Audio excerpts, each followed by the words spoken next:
اچھا، اس صورت کی فضیلت میں نبی صلی اللہ علیہ وسلم کی ایک یہ بھی ہے حدیث کہ یہ سنام القرآن ہے، ذروۃ القرآن۔ ذروۃ القرآن کا مطلب یہ ہے کہ کسی بلند و بالا جو حصہ اونچا حصہ ہوتا ہے کسی بھی چیز کا، اس کو ذروہ کہتے ہیں، سنام کہتے ہیں۔ تو یعنی یہ قرآن شریف میں جو اس کا مقام ہے نا، بلند و بالا ہے، اونچا حصہ ہے، گویا کہ ذروۃ القرآن کے نام سے سورہ بقرہ کو یاد کیا جاتا ہے۔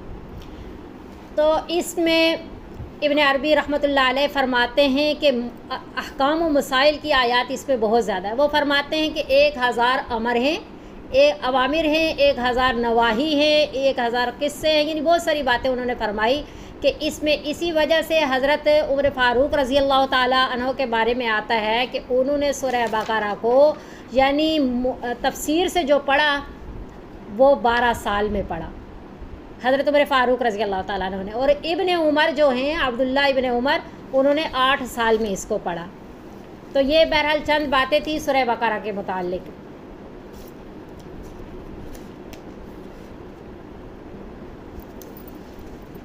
بسم اللہ الرحمن الرحیم، الف لام میم، یہ حروف مقطعات ہیں۔ حروف مقطعات کے بارے میں ہم بہت بار پڑھ چکے ہیں کہ یہ اسرار و رموز ہیں، یعنی یہ راز ہیں اللہ رب العزت کے، ان کا معنی اللہ رب العزت نے نہیں بتایا، اور بعض مفسرین فرماتے ہیں کہ یہ اللہ اور رسول صلی اللہ علیہ وسلم کے درمیان راز ہے کہ اللہ رب العزت نے نبی صلی اللہ علیہ وسلم کو بتایا اور اس کی تبلیغ سے منع کر دیا گیا۔ نبی صلی اللہ علیہ وسلم نے اس کا معنی کسی کو بھی نہیں بتایا، اور جمہور جو صحابہ کرام رضوان اللہ علیہم اجمعین ہیں، جیسے حضرت صدیق اکبر، حضرت عمر فاروق، حضرت عثمان غنی، حضرت علی المرتضیٰ رضوان اللہ علیہم اجمعین، وہ سب یہی فرماتے ہیں کہ اس کے معنی کے پیچھے نہیں پڑنا چاہیے، کیونکہ یہ اسرار و رموز ہیں، یہ اللہ رب العزت کے راز ہیں۔ ہاں اتنا ہے کہ ایک ثواب تو ہمیں یہ ملے گا کہ ہم ان پہ ایمان لائے کہ یہ قرآن کا حصہ ہے، اور دوسرا یہ ہے کہ جب ہم ان کی تلاوت کریں گے تو تلاوت کا ثواب ملے گا، جیسا کہ نبی صلی اللہ علیہ وسلم کی مبارک حدیث ملتی ہے جو اکثر ہم سنتے پڑھتے آئے ہیں کہ نبی صلی اللہ علیہ وسلم نے جب فرمایا کہ قرآن شریف کے ہر حرف پہ 10 نیکیوں کا وعدہ ہے، تو پھر مثال کے طور پہ نبی صلی اللہ علیہ وسلم نے فرمایا کہ میں یہ نہیں کہتا کہ الف لام میم ایک حرف ہے، بلکہ الف الگ حرف ہے، لام الگ ہے، میم الگ ہے، یعنی الف لام میم پڑھنے پہ 30 نیکیوں کا وعدہ۔ تو نبی صلی اللہ علیہ وسلم نے مثال حروف مقطعات کی دی کہ معنی معلوم نہ ہو تو بھی تلاوت کا ثواب ملتا ہے، یہ ایک الگ فعل ہے۔ الف لام میم بعد کے جو متاخرین مفسرین ہیں کچھ نے معنی بتائے بھی ہیں، تو ان کے معنی بتانے سے صرف ایک تنبیہ مقصود ہے اور تسہیل مقصود ہے، یعنی آسان کر لینا۔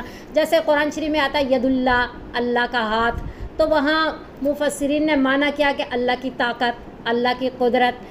تو یہ مراد نہیں ہے کہ جو معنی مفسرین نے بتائے ہیں صرف آسانی پیدا کرنے کے لیے بتائے، یہ مطلب نہیں ہے کہ اللہ رب العزت کی مراد بھی یہی ہے۔ تو نہ ہم ان مفسرین کو غلط کر سکتے ہیں، کہہ سکتے ہیں، اور نہ ہی ہم یہ کہہ سکتے ہیں کہ ان کا معنی جو ہے اللہ رب العزت نے بتا دیا اور سب کو اس کا معنی معلوم ہے۔ یہ اللہ اور رسول صلی اللہ علیہ وسلم کے درمیان راز ہے۔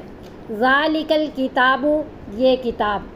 اب ذالک یہ جیسا ہم نے پڑھا تھا نا، اہدنا الصراط المستقیم، اے اللہ ہمیں ہدایت دے دیجئے سیدھے راستے کی، تو راستے کے طور پہ اللہ نے پورا قرآن نازل فرما دیا، اور پھر ذالک الکتاب کے ذریعے یہ فرما دیا کہ یہ لیں کتاب، یہ ہے اللہ کا قرآن، یہ سارا کا سارا ہدایت سے بھرا پڑا ہے، جو اس پہ عامل ہوگا اس نے گویا کہ ہدایت کی راہ اختیار کر لی۔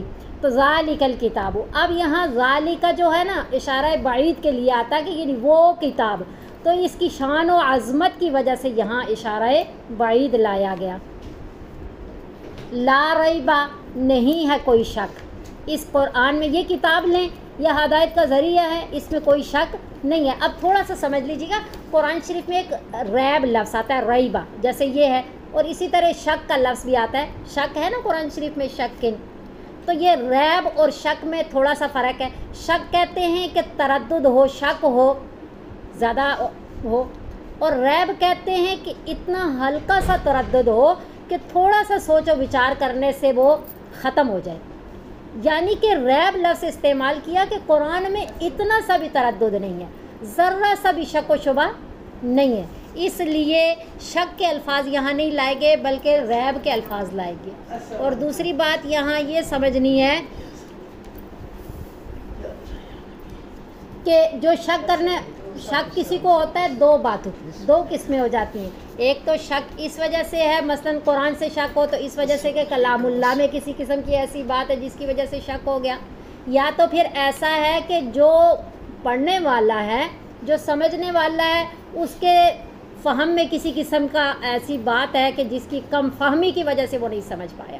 اب جیسا سورج طلوع ہوا تو اب جو نابینا ہے تو وہ اس میں کمی ہے جس کی وجہ سے وہ سورج دیکھ نہیں پا رہا. سورج تو نکلا ہے اپنی آب و تاب کے ساتھ، تو یا تو سورج ہی نہ نکلے، سورج میں کسی قسم کی کمی ہے، یا پھر دیکھنے والا نابینا ہو. تو یہاں یہ بات سمجھائی گئی کہ لا ریبہ کے ذریعے کہ قرآن میں کسی قسم کا شک و شبہ نہیں ہے. ہاں جس کو شک و شبہات ہو رہے ہیں وہ اس کے اپنے فہم میں کمی ہے، وہ اس کے سمجھنے میں کمی ہے. قرآن میں کسی قسم کا کوئی شک تو بڑی بات ہے، ریب بھی نہیں ہے، یعنی ہلکا سا تردد بھی نہیں ہے. ہدی للمتقین ہی نہیں ہے کوئی شک اس میں. ہدی للمتقین، یہ قرآن ہدایت کا ذریعہ ہے متقیوں کے لیے. اب یہاں متقیوں کا لفظ آیا ہے کہ متقین کے لیے یہ ہدایت کا ذریعہ ہے، تو کیا دوسرے لوگوں کے لیے جو کافر ہیں، کافروں سے مسلمان ہوں گے تو ان لوگوں کے لیے یہ ہدایت کا ذریعہ نہیں ہے تو وہ مسلمان کیسے ہوں گے؟ تو یہ اہدنا الصراط المستقیم میں ہم نے ہدایت کی 3 قسمیں پڑھی تھیں.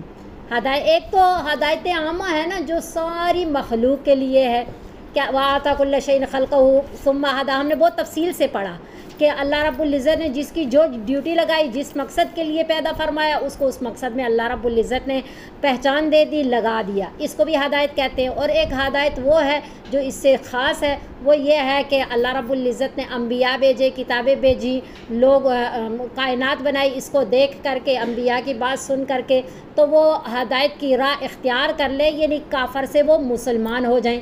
یہ دوسری قسم کی ہدایت تھی. اور تیسری قسم کی ہدایت یہ تھی کہ اللہ رب العزت ایسے اسباب و حالات پیدا فرما دیتے ہیں کہ جس کے ذریعے بندے کے لیے نیکی کے کام کرنا آسان ہو جاتا ہے، گناہ چھوڑنا آسان ہو جاتا ہے. اس کو توفیق کہتے ہیں کہ اللہ اسباب مہیا فرما دیتے ہیں جس کے ذریعے وہ نیکی کا کام کر لیتا ہے. تو یہ تیسری قسم کی جو ہدایت ہے نا، اس کے بارے میں ہے کہ ہدی للمتقین، یعنی جو مقربین ہیں. آسان الفاظ میں یہ ہے کہ ایک ہے ساری مخلوق، ایک ہے مومنین، اور ایک جو مزید صرف کافر سے مسلمان ہوئے، اور ایک ہے مقربین جو توفیق حاصل کرنے کے ہر وقت کوشاں رہتے ہیں ایسے اسباب کے. جیسے یہ کلاس بھی ایک سبب ہے، یہ کلاس بھی ایک سبب ہے، اور اس میں آ جانا اللہ رب العزت سے کی دی ہوئی توفیق ہے. اس کے ذریعے ہم مزید اپنے دین میں اور اطاعت میں پروان چڑھ سکتے ہیں. یہ جو چیزیں ہوتی ہیں، حالات و اسباب، یہ اللہ تعالیٰ کی دی ہوئی توفیق ہوتی ہے. اس کے ذریعے بندہ اللہ رب العزت کا دن بدن قرب حاصل کرتا ہے. انہی کو متقین بھی کہتے ہیں اور انہی کو مقربین بھی کہتے ہیں. تو یہاں وہ مراد ہے. اب آگے اللہ رب العزت جو ہے ان متقین کی صفات بیان فرما رہے ہیں کہ الذین یؤمنون بالغیب. الذین وہ لوگ، یؤمنون بالغیب جو ایمان لاتے ہیں بن دیکھے. اب پہلی بات یہاں سمجھنی ہے ایمان کسے کہتے ہیں. اب تھوڑی سی یہ چند بنیادی چیزیں ہیں نا، یہ ہم نے سمجھنی ہیں. ایمان کہتے ہیں کسی پہ اس پہ اعتماد کر کے کسی کی بات پہ یقین کر لینا. کسی پہ اعتماد کر کے، یعنی محسوس کر کے نہیں، مشاہدہ کر کے نہیں، بلکہ اس پہ اعتماد کر کے. جیسے نبی صلی اللہ علیہ وسلم پہ اعتماد کر کے صحابہ نے نبی صلی اللہ علیہ وسلم پہ، اب ہم نبی صلی اللہ علیہ وسلم کی بات پہ اعتماد کر کے ہم نبی صلی اللہ علیہ وسلم کی بات پہ یقین کرتے ہیں، تو اس کو کہتے ہیں ایمان لانا. اب نبی صلی اللہ علیہ وسلم نے اللہ کی وحدانیت بتائی، جنت کے بارے میں بتایا، جہنم کے بارے میں بتایا، ہم نے محسوس نہیں کی، مشاہدہ نہیں کیا، نہ جنت کا مشاہدہ کیا، نہ جہنم کا مشاہدہ کیا، نہ اللہ رب العزت کا مشاہدہ کیا، کسی چیز کا بھی مشاہدہ موجود نہیں ہے، اعتماد ہے۔ مشاہدہ جو ہے وہ تصدیق ہوتی ہے۔ مشاہدہ کیا ہوتا ہے؟ تصدیق کرنا۔ اور ایمان لانا کسے کہتے ہیں؟ ایمان لانا کہتے ہیں اعتماد کرنا، کسی کی بات کو سچ جان کر کے اس پہ اعتماد کرتے ہوئے یقین کر لینے کو ایمان کہتے ہیں۔ مشاہدہ کر کے بات مان لینا اس کو تصدیق کہتے ہیں۔ مثلا میں کہوں کہ یہ موبائل ہے اور آپ کہیں کہ ہاں یہ موبائل ہے، تو یہ آپ کا ہاں کہہ دینا یہ تصدیق ہے، ایمان نہیں ہے، کیونکہ آپ موبائل دیکھ رہے ہیں، آپ اس کا مشاہدہ کر رہے ہیں، تو یہ تصدیق و ایمان میں فرق ہے۔ تو ایمان ایک بات اس میں اور بھی کہ ماننے کا نام ہے، جاننے کا نام نہیں ہے، کیونکہ شیطان ہم سے زیادہ جانتا تھا۔ تو ایمان لانا یعنی نبی صلی اللہ علیہ وسلم پہ اعتماد کرتے ہوئے یقین کر کے ان کی بات کو ماننے کا نام ایمان ہے، جاننے کا نام ایمان نہیں ہے۔ ایک ہوتے ہیں مغربی لوگ، ایک ہوتے ہیں مشرقی لوگ۔ مشرقی لوگ ہم مسلمان ہیں نا، تو مغربی کفار کو کہتے ہیں، ان کے درمیان ہوتے ہیں مستشرقین۔ مستشرقین کسے کہتے ہیں؟ کہ وہ بڑی گہرائی سے دین کو جانتے ہیں، انہوں نے مشرقی لوگوں کی ہر چیز لی ہوئی ہے، علم کا رسوخ ہے ان کو، لیکن مانتے نہیں ہیں۔ تو ان کے ہر بات جاننے کی وجہ سے یہ دھوکہ لگ جاتا ہے کہ دیکھیں قرآن و حدیث انہیں کس طرح ازبر ہے اور کس طرح اس علم کا رسوخ ان کے پاس موجود ہے، تو یہ اچھے لوگ ہیں، اور اندر سے ان کے پاس ایمان کی دولت نہیں ہوتی۔ وہ ایسا سیکھتے کیوں ہیں؟ کہ مسلمانوں کے اندر زہر گھولنے کے لیے اور ان کو اپنے پہ اعتماد دلوانے کے لیے، حالانکہ ان کے اندر ایمان نہیں ہوتا۔ ایسے لوگوں کو مستشرقین کہتے ہیں۔ بہرحال یہاں کہنے کا مقصد یہ ہے کہ ماننے کا نام ایمان ہے، جاننے کا نام ایمان نہیں ہے۔ اب بالغیبی، بن دیکھے، مشاہدہ نہیں، بن دیکھے۔ اب بن دیکھے کسے کہتے ہیں؟ بالغیب کسے کہتے ہیں؟ قرآن میں جہاں کہیں بھی غیب کا لفظ آیا ہے نا، اس کی اصطلاح میں غیب کا مطلب یہ ہے کہ انسان کو وہ بات معلوم بھی نہ ہو بدیہی طور پہ، یعنی اس کے عقل میں بھی نہ ہو، اور حواس خمسہ سے وہ معلوم بھی نہ کر سکے، اس کو غیب کہتے ہیں۔ مطلب اب جنت کے بارے میں ہم معلوم کر سکتے ہیں اپنے حواس خمسہ کے ذریعے، یا عقل دوڑا کر کے ہم معلوم کر سکتے ہیں؟ نہیں کر سکتے، بلکہ نبی صلی اللہ علیہ وسلم کے خبر دینے سے ہمیں پتہ چلا جنت اور جہنم کے بارے میں۔ تو پتہ چلا غیب اسے کہتے ہیں جو خود معلوم بھی نہ ہو اور حواس خمسہ کے ذریعے معلوم بھی نہ کیا جا سکے، ایسی بات کو غیب کہتے ہیں۔ اچھا دوسری بات ہے وَيُقِيمُونَ الصَّلَاةَ۔ اچھا تھوڑا سا ایک اور بات سمجھ لیتے ہیں، ایمان اور اسلام میں فرق۔ ایمان کسے کہتے ہیں اور اسلام کسے کہتے ہیں؟ آج بھی ہم آ رہے تھے تو کہ میرے آگے رکشے پہ لکھا ہوا تھا میری زندگی کے دو شوق، اسلام کی زندگی اور ایمان کی موت۔ اب اسلام کی زندگی اور ایمان کی موت، اس کے بارے میں بھی تھوڑی سی بات سمجھ لیں کہ اسلام کسے کہتے ہیں اور ایمان کسے کہتے ہیں۔ یہ یاد رکھیے گا کہ اسلام ایمان کے بغیر معتبر ہے ہی نہیں، اور ایمان بھی اسلام کے بغیر معتبر نہیں ہے، دونوں ایک دوسرے کے لیے لازم و ملزوم ہیں۔ اب ایمان کہتے ہیں دل کا کام، اقرار باللسان و تصدیق بالقلب ہم پڑھتے ہیں، تو یہ ایمان دل کے یقین کا نام ہے۔ ایمان جو ہے وہ دل سے شروع ہوتا ہے اور اعضاء پہ ختم ہوتا ہے۔ اور اسلام کہتے ہیں اطاعت و فرما برداری۔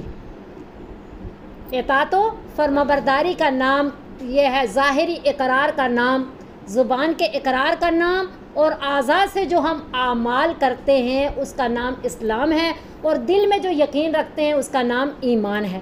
اب جنہوں نے باہر سے سارے کام کیے، منافقین کے بارے میں کیا آتا ہے کہ صحابہ کے بیچ میں کھڑا ہو کر کے نماز پڑھتے تھے، اہل قبلہ تھے، قبلہ کی طرف منہ کرتے تھے نا، لیکن اللہ کا قرآن ان کے لیے کہہ رہا ہے ان المنافقین فی الدرک الاسفل من النار، منافقین جہنم کے سب سے نچلے، کفار سے بھی نیچے ہوں گے، سب سے نچلے درجے میں ہوں گے، کیونکہ یہ سب سے خطرناک گروہ ہے۔ تو پتہ چلا ظاہری سارے اعمال تھے، اہل قبلہ بھی تھے، لیکن دل ان کا متوجہ نہیں تھا، دل کے اندر ایمان و یقین نہیں تھا، تو ان کے اسلام نے ان کا اسلام کام نہیں آیا، کیونکہ اطاعت و فرمانبرداری کا نام اسلام ہے۔ اب جن کی دل میں یقین ہے لیکن اقرار نہیں ہے اور اطاعت و فرما برداری نہیں ہے، ان کے بارے میں اللہ کا قرآن کیا کہہ رہا ہے؟ یعرفونہ کما یعرفون ابناءہم، یہ یہودی نبی صلی اللہ علیہ وسلم کو اس طرح پہچانتے، اتنا پکا یقین ہے کہ جیسے اپنے بچوں کو پہچانتے ہیں۔ باپ بھی نہیں کہا، باپ کو اتنا اولاد نہیں پہچانتی جتنا باپ ماں بچوں کو پہچانتے ہیں، ان کو پروان چڑھنا سکھاتے ہیں اور دیکھتے ہیں پروان چڑھتا ہوا۔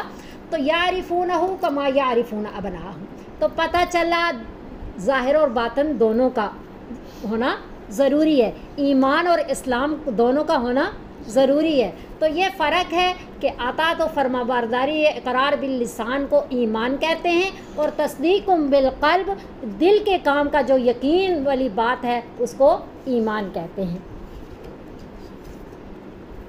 وَيُقِيمُونَ الصَّلَاةَ، اور نماز قائم کہتے ہیں، کرتے ہیں، نماز قائم کرتے ہیں، متقی ان کو کہتے ہیں۔ اب ہم قرآن شریف میں پڑھتے ہیں فَوَيْلٌ لِّلْمُصَلِّينَ، ہلاکت ہے نمازیوں کے لیے۔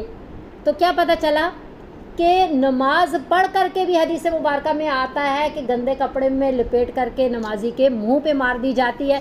تو پتہ چلا اصل کیا ہوتا ہے، نماز پڑھنا نہیں، اصل ہے نماز کو قائم کرنا۔ تو نماز کو قائم کرنے کے لیے اس کے سارے ارکان کا، تعدیل ارکان کا خیال کرنا، پاکی ناپاکی کا خیال کرنا، اس کے اندر جو کچھ ہم پڑھتے ہیں اس کا خیال کرنا، تو یہ ساری چیزیں مل کر کے یقیمون الصلاۃ بنتی ہیں۔ یعنی وضو بھی اچھا ہو اور تعدیل ارکان ہوں، اور جو کچھ ہم نماز کے اندر پڑھتے ہیں وہ بھی ہم تجوید کے ساتھ اچھے طریقے سے پڑھیں، اور ساری نماز اور خشوع و خضوع بھی ہو، ہم کامل طریقے سے اللہ رب العزت کی طرف متوجہ ہوں، اس کو وَيُقِيمُونَ الصَّلَاةَ کہتے ہیں۔ اور تیسری چیز ہے وَمِمَّا رَزَقْنَاهُمْ يُنْفِقُونَ، اور اس چیز سے جو رزق دیا ہم نے ان کو، ينفقون وہ خرچ کرتے ہیں۔ اب یہاں ينفقون جو ہے خرچ کرنا، یہاں قرآن شریف میں زکوٰۃ کا جہاں تذکرہ آیا ہے تو وہاں زکوٰۃ کے الفاظ آئے ہیں، تو یوں ہی جو ينفقون یا انفاق فی سبیل اللہ کے الفاظ آئے ہیں تو اس سے مراد زکوٰۃ بھی ہو سکتی ہے، صدقات واجبہ بھی ہو سکتے ہیں، اور صدقات نافلہ بھی ہو سکتے ہیں، سارے مراد ہیں، زکوٰۃ بھی، صدقات واجبہ بھی اور صدقات نافلہ بھی۔ اور یہاں انفاق فی سبیل اللہ یعنی اللہ کے راہ میں خرچ کرنے کے لیے ترغیب دینا اور ابھارنے کے لیے اللہ نے یہ بات فرمائی کہ یہ رزق بھی آپ کا اپنا نہیں ہے، بلکہ رزقناہم جو ہم نے آپ کو رزق دیا اس میں سے۔ اور پھر مما کے ذریعے ایک اور آسانی پیدا فرما دی کہ دیا تو میں نے ہے، لیکن میں یہ نہیں کہتا کہ سارے کا سارا آپ دوسرے کو دے دیں، بلکہ مما اس میں سے کچھ، اس میں سے جیسے زکوٰۃ کے بارے میں آتا ہے کہ 40واں حصہ، تو مما ہمیں کیا بتا رہا ہے، سارا نہیں دینا، اور رزقناہم ہمیں کیا بتا رہا ہے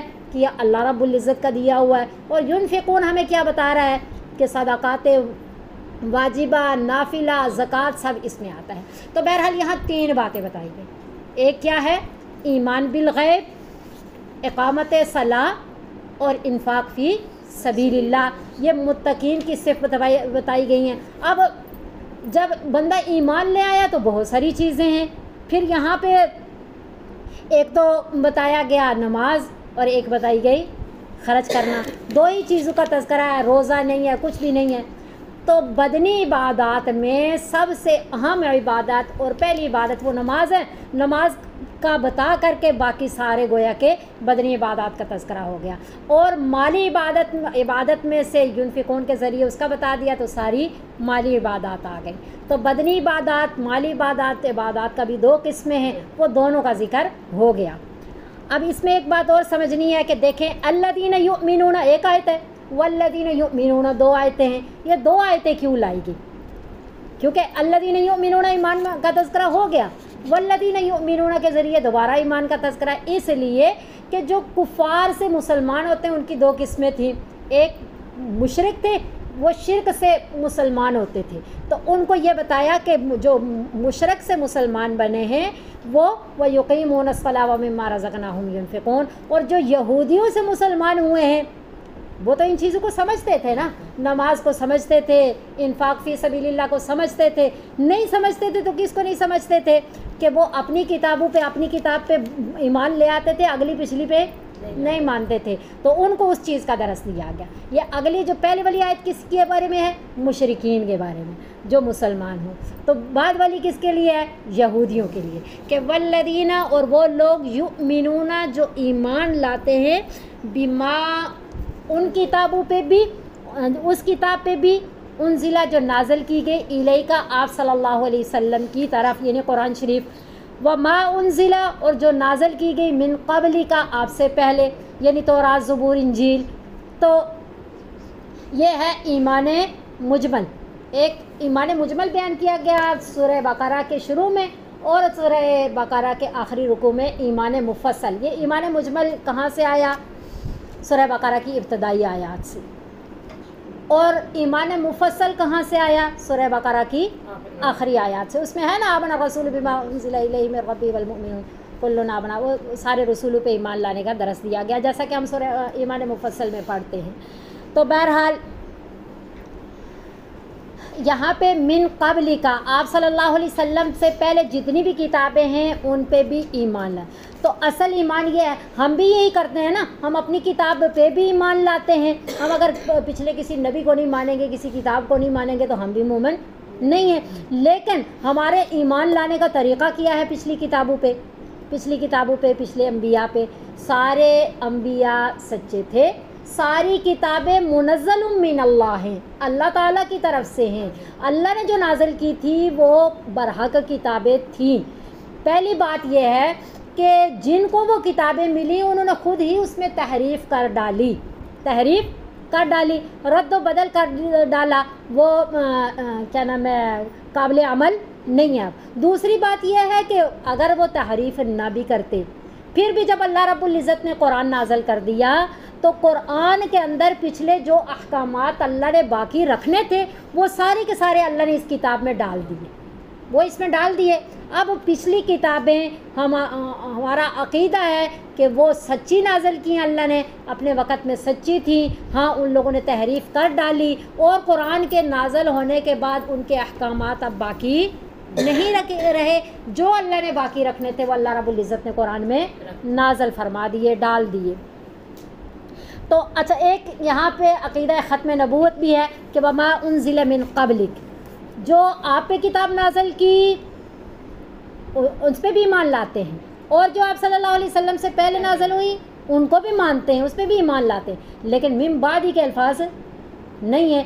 تو حالانکہ جب تورات نازل ہوئی اس میں بھی بعد والے کتاب قرآن نازل ہونا تھا نا، کتنا اللہ نے قرآن کو وضاحت کے ساتھ ان کو سمجھا دیا.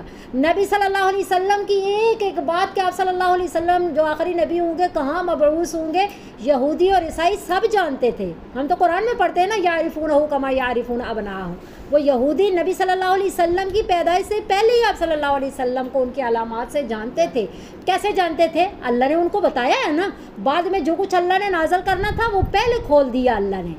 اگر اللہ نے بعد میں اور کوئی کتاب نازل کرنی ہوتی، کوئی نبی بھیجنا ہوتا، تو اللہ اس کو بھی قرآن میں ضرور کھول دیتے کہ میں بعد میں یہ کتاب بھیجوں گا، اس نبی کو مبعوث کروں گا. تو قرآن اس سے بالکل جو ہے اس کی تردید تو کر رہا ہے، اس کے بارے میں کچھ بھی نہیں بتا رہا. تردید کیسے ہو رہی ہے؟ ما کان محمد ابا احد من رجالکم ولکن رسول اللہ وخاتم النبیین. نبی صلی اللہ علیہ وسلم اللہ کے رسول ہیں اور آخری نبی ہیں، واضح اللہ نے فرما دیا. اور یہاں بھی دیکھیں ہر جگہ اشارے بھی ملتے ہیں. یہاں اللہ فرما رہے ہیں جو آپ پہ نازل کی ان پہ بھی ایمان لاتے ہیں، جو آپ سے پہلے نازل کی ان پہ بھی ایمان لاتے ہیں، لیکن بعد کا تذکرہ نہیں ہے. اس طرح کی قرآن شریف میں ڈھیروں آیات ہیں جن میں من قبلی کا تو تذکرہ ہے، من بعدی کا تذکرہ نہیں ہے. تو یہاں سے اس آیت کے ذریعے عقیدہ ختم نبوت بھی پکا ہو رہا ہے. وبالآخرۃ ہم یوقنون، اور آخرت پہ وہ یقین رکھتے ہیں. اب اصل اصولی بنیادی عقیدے کتنے ہیں؟ 3 ہیں. پہلا عقیدہ توحید، دوسرا عقیدہ رسالت، اور تیسرا عقیدہ عقیدہ آخرت. یہ ہمارے دین کی بنیاد ہیں. یہ 3 عقیدے، اللہ کی وحدانیت، نبی صلی اللہ علیہ وسلم کی رسالت اور عقیدہ آخرت. انہی پہ ہمارا جو دین ہے وہ قائم ہے. اور یہ عقیدہ آخرت جو ہے یہ بھی انقلابی عقیدہ ہے، اور عقیدہ توحید بھی انقلابی عقیدہ ہے۔ اب یہ عقیدہ آخرت کس طرح انقلابی عقیدہ ہے کہ انقلاب آتا ہے، جیسے دنیا میں بھی ہم دیکھتے ہیں کہ اگر بچوں کے ذہن میں یہ نہ ہونا کہ امتحان ہوگا اس کا رزلٹ آؤٹ ہوگا تو ہم نے اگلی کلاس میں پاس ہو کر کے جانا ہے، ورنہ نہیں۔ اگر وہ امتحان نہ رکھا جاتا نا